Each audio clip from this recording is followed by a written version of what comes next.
sont notre héritage. Mais pour les posséder, il faut croire. Amen. Et si vous avez cru, persévérez jusqu'à la fin. Amen. Il y a des gens qui ne veulent pas persévérer. Et si vous ne persévérez pas, qu'est-ce qui arrive? Vous rétrogradez. Jésus a dit à ses disciples, prenez garde. À quoi? Prenez garde. Regardez à la femme de Lot. La femme de Lot était rétrograde. Elle a entendu la parole qui la mettait à l'abri du jugement de Dieu.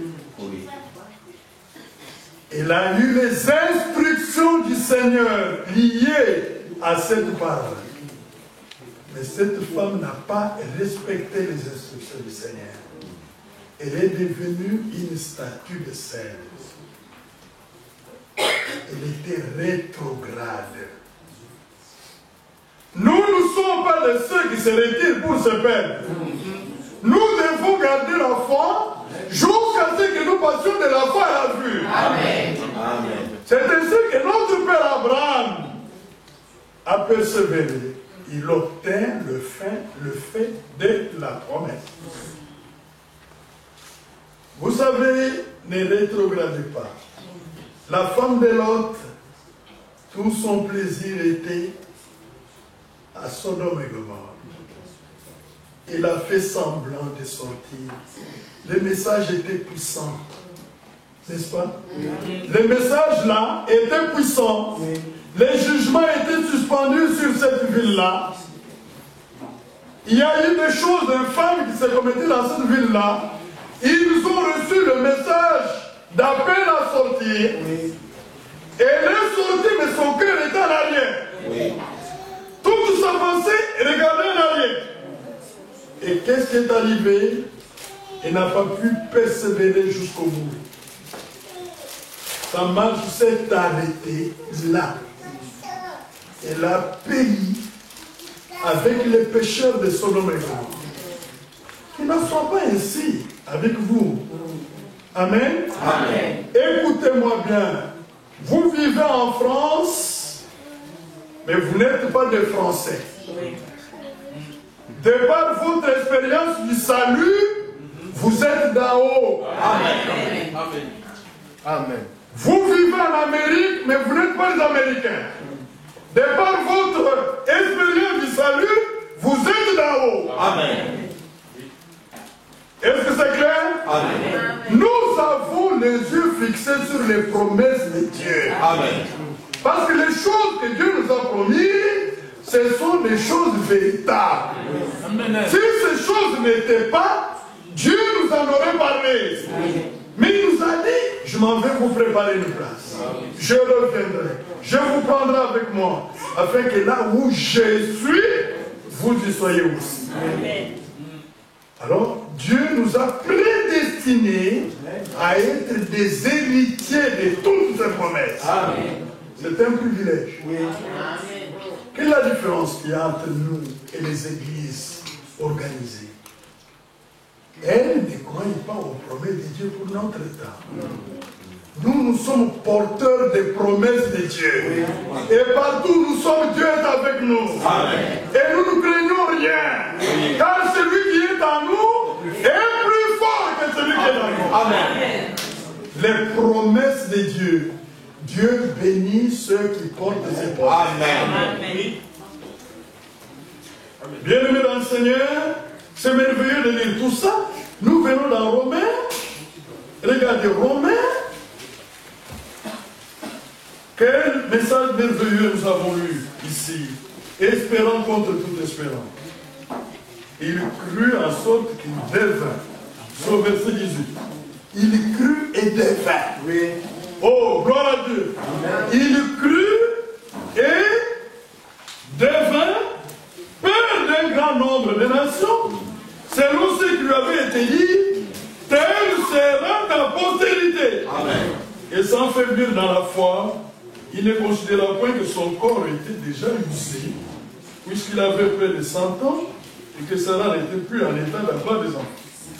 Il ne douta point par incrédulité au sujet de la promesse de Dieu, mais il fut fortifié par la foi, donnant gloire à Dieu. Amen. Et ayant la pleine conviction que ce qu'il promet, il peut aussi l'accomplir. Amen. Dieu est capable d'accomplir ce qu'il a promis. Oui. Les politiciens promettent beaucoup de choses, n'est-ce pas? Oui. Dans tous les pays du monde, les politiciens promettent beaucoup de choses, mais ils ne réalisent pas. Mais Dieu, lui, quand il le promet, il les réalise. Amen. Mais il va réaliser avec ceux qui ont cru et qui ont persévéré. Amen. Amen. Nous, en tant qu'élus de Dieu, nous ne doutons pas par l'incrédulité de la promesse, au sujet de la promesse de Dieu. Nous avons une pleine conviction que ce que Dieu promet, il est capable de l'accomplir. Amen. Mais qu'est-ce qu'il a promis? Qu'est-ce que Dieu nous a promis à notre temps? Dieu nous a promis l'enlèvement. Amen. Amen. Amen. Dieu nous a promis la résurrection des morts en Christ et la transmutation des vivants. Qu'est-ce qu'il nous a encore promis? Il nous a promis un royaume. Amen. Le millénium est devant nous. Un règne de justice et de paix. Et dans ce royaume, Jésus seul régnera. Il va régner, mais avec nous. Parce que nous sommes la reine du roi. Amen. N'est-ce pas bien lancé? Mais qu'est-ce qu'il a encore promis? Il a promis la pleine restauration de l'Église épouse. Oui.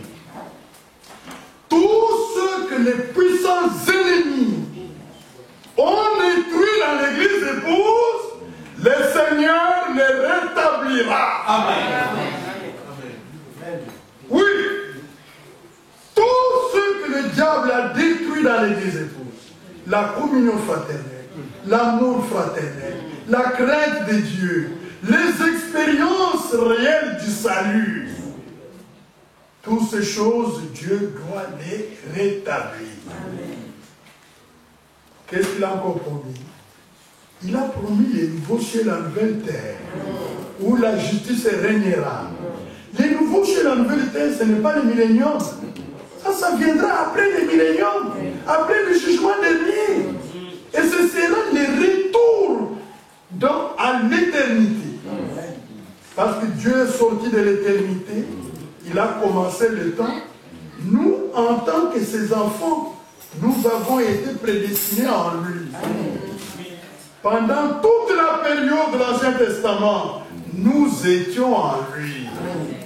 Quand il est allé chez Abraham, nous étions en lui. Amen. Quand il est devenu homme en Jésus-Christ, nous étions en lui. Amen. Mais il a fallu qu'il soit frappé à Golgotha pour que nous sortions de lui et que nous soyons manifestés comme enfants de Dieu. La réalité, c'est celle-ci. La nouvelle naissance ne nous fait pas enfants de Dieu. La nouvelle naissance nous fait prendre conscience que nous avons été enfants de Dieu. Car nous avons été enfants de Dieu avant la création du monde. Nous étions un attribut en Dieu. Et quand Dieu a conçu son plan de rédemption, nous étions là. Nous étions en lui avant la chute. Amen. Et Dieu a prévu dans son plan la solution de la chute avant la chute. Oui.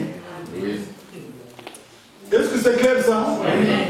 Avant, c'est pourquoi la chute ne pouvait pas nous arrêter. La chute devait être réparée pour que les enfants de Dieu retournent à leur Père. Est-ce que c'est clair? Oui, c'est vrai. Nous avons été en Dieu avant la fondation du monde. Nous sommes sortis de l'éternité avec Dieu. Nous avons été manifestés dans la chair comme pécheurs, mais enfants de Dieu. Est-ce que c'est clair? Oui. Malgré la chute, malgré la nature du péché qui était en nous, il y avait en nous la sémence prédestinée de Dieu. Le message que vous entendez dans votre âge avait déjà été prédestiné en vous avant la fondation du monde. C'est pourquoi quand vous écoutez ce message, la profondeur, appelant la profondeur, vous devez croire. Amen. Vous devez croire. Mais pourquoi les autres n'ont pas cru au temps de Jésus quand lui était manifesté dans la chair? C'est parce qu'ils n'avaient pas la profondeur de Dieu en eux. La profondeur appelle la profondeur. C'est pourquoi Jésus dit, si quelqu'un a soif, qu'il vienne à moi et qu'il boive. C'est lui qui croit en moi, comme dit l'Écriture. Des fleuves d'eau vive couleront de son sein. Mais il faut avoir de la soif pour aller à lui. Mais la soif doit être prédestinée. C'est ça. Amen. Avec ça, les critiques ne vous arrêteront pas. Avec ça, les calomnies ne vous arrêteront pas. Moi, j'ai une vocation éternelle. Satan ne m'arrêtera pas. Je suis au-dessus de lui. Amen. Croyez-vous ça? Oui. Amen. Nous sommes au-dessus de lui. Lorsque Jésus a vaincu, il a été levé au-dessus de toute domination. La magie, la sorcellerie, l'occultisme, tout ça n'ont rien à voir avec moi. Je marche dessus au nom du Seigneur. D'ailleurs, quand les démons me voient, ils tremblent eux-mêmes. Parce que je suis participant de la nature divine. Amen. Et le pouvoir qui est dans les noms de Jésus m'accompagne partout. Amen. Pendant que tout le peuple marche au nom de leur Dieu, nous marchons au nom du Seigneur. Amen. Le Seigneur, c'est Jésus-Christ. Alors, après la rédemption, après le rétablissement de toutes choses, l'enlèvement, les noces de l'agneau au ciel, le millénium, nous allons retourner à l'éternité. Et Dieu sera tout en tous. Nous sommes retournés là, en Dieu, pour l'éternité. Qu'est-ce que les démons ont à faire avec ça? Le Seigneur a dit, j'agirai qui s'y opposera. C'est fini. Quand Dieu m'a saisi, il m'a saisi pour toujours. Amen. Je lui appartiens pour l'état et pour l'éternité. C'est pourquoi Jésus a dit, ne craignez rien, petit troupeau.